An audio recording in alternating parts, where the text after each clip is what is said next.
Sarkmer is the large village, the capital of the Байзақ district and a regional industrial center in the south of Jambul region. Расположен он в 15 километрах на северо-восток от областного центра, в долине реки Талас. Саркмер по-казахски обозначает «желтый корабль». Достопримечательностью Саркмера является мечеть Байзақ Папа, что находится в центре села.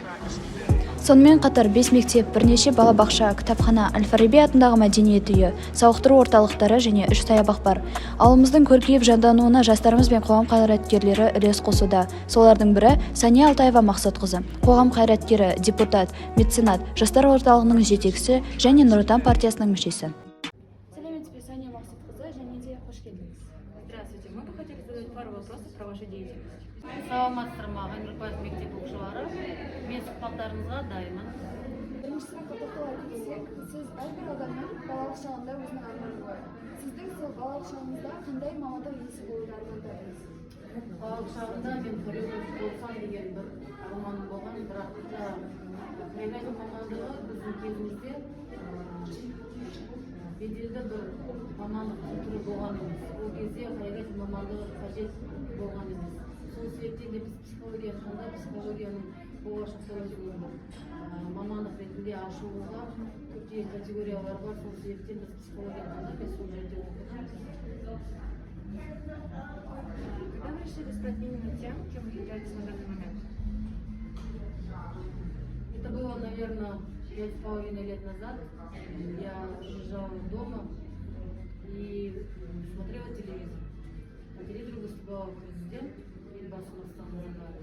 и он говорил, что нужна молодежь, депутаты, именно до 29 лет, которые патриотичны, которые за свою родину, за свой район, за свой аул будут идти до конца.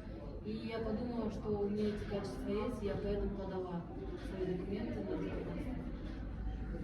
Весной этого года в Байзақском районе впервые открылся игровой центр для детей.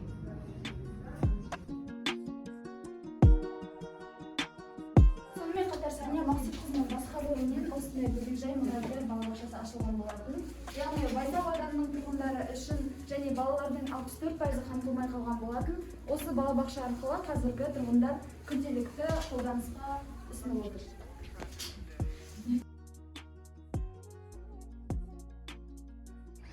Алдарыңызда көріп отқан сіздердің Нұр Отан ғимараты. Тура осы ғимаратта біздің кейіпкеріміз, яғни қоғам қайраткері Сания Мақсатқызы өзінің іскерлік жұмыстарын атқарады. Именно в этом месте Сания Алтаева занимается своей прямой деятельностью и работает во благо народа. Сонымен қатар біздің кейіпкеріміз Сания Мақсатқызы осы жерде алғаш рет білім алып, алғаш рет өзінің қызметін атқарған болатын. Сондықтан да біз Ғ.Мұратбаев оқушылары осындай